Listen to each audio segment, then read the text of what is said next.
আসসালামু আলাইকুম everyone, welcome back to my channel. আজ আমি আপনাদের মাঝে নিয়ে আসলাম কচুরলতি দিয়ে শুটকি তরকারি রান্নার রেসিপি।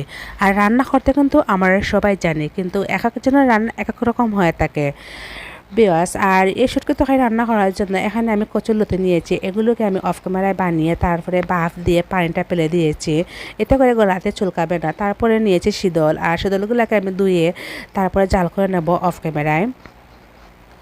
আর যেহেতু এখন গরুর মাংস দুদিন খেতে কিন্তু আমাদের আর ভালো লাগছে না, তাদের জন্য আজকের এই সহজ রেসিপিটি। তারপর দিয়ে দিচ্ছি এখানে একটা পেঁয়াজ, একটা রসুন কেটে দিয়েছি, আর কয়েকটা কাঁচামরিচ মাঝে দিয়ে কেটে দিয়েছি, আর দিয়ে দিলাম স্বাদ মতো লবণ, আর দিয়ে দেবো 1/2 টেবিল চামচ হলুদ গুঁড়ো। আর অল্প হলুদ দিয়ে কিন্তু আমি আগেই ভাত দিয়ে নিয়েছি। তারপর দিয়ে দিলাম লাল মরিচের গুঁড়ো 1 টেবিল চামচ, এখানে আমি আরও অল্প দিয়েছি। তারপর নিয়েছি এখানে চিংড়ি, আর চিংড়ি দিয়ে কিন্তু লতিটার সাথে মানায় আর খেতেও ভালো লাগে। চিংড়ির পরিমাণ এখানে কম ছিল, তাই আমি এখানে শিং মাছ দিয়ে দেব।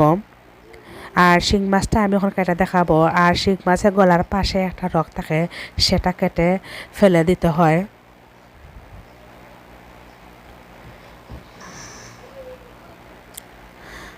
আর যারা জানো না তারা এই দেখে নাও, আর খুব সহজে এই রকটা বের করা যায়।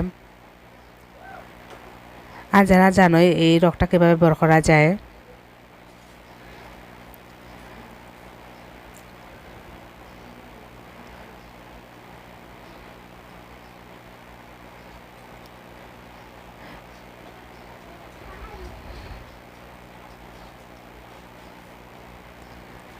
বিয়াস তারপরে শিং মাছগুলোকে কেটে ধুয়ে নেব, আর দিয়ে দিচ্ছি শিং মাছ।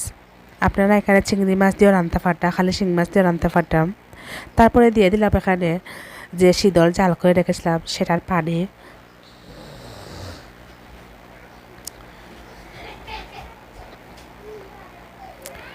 তারপরে আর জুলের পানি দিয়ে দিলাম, এখানে আমি জুলের পানি একেবারে দিয়ে দিলাম।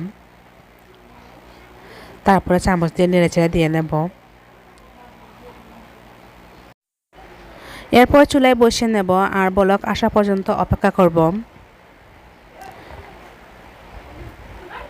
আশা করি আজকের এই সহজ রেসিপিটি আপনাদের কাছে ভালো লেগেছে। ভালো লাগলে অবশ্যই একটা লাইক করে দিও।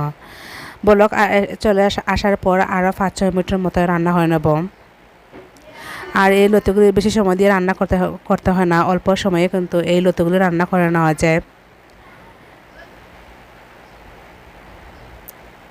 বিবাস আর 5-6 মিনিটের মতো রান্না করে নিয়েছি। তারপর দিয়ে দেবো ধনিয়া পাতা। আর যারা যারা কচুর লতির লাভার তাদের কাছে তো অবশ্যই ভালো লাগবো। আর ভালো লাগলে অবশ্যই আমার চ্যানেলটা সাবস্ক্রাইব করে রাখবা, এতে করে আমি যখন নিত্য নতুন ভিডিও আপলোড করবো সবার আগে আপনাদের মোবাইলে পৌঁছে যাবে। তাহলে আজকের মতো এখানে বিদায়, আল্লাহ হাফিজ।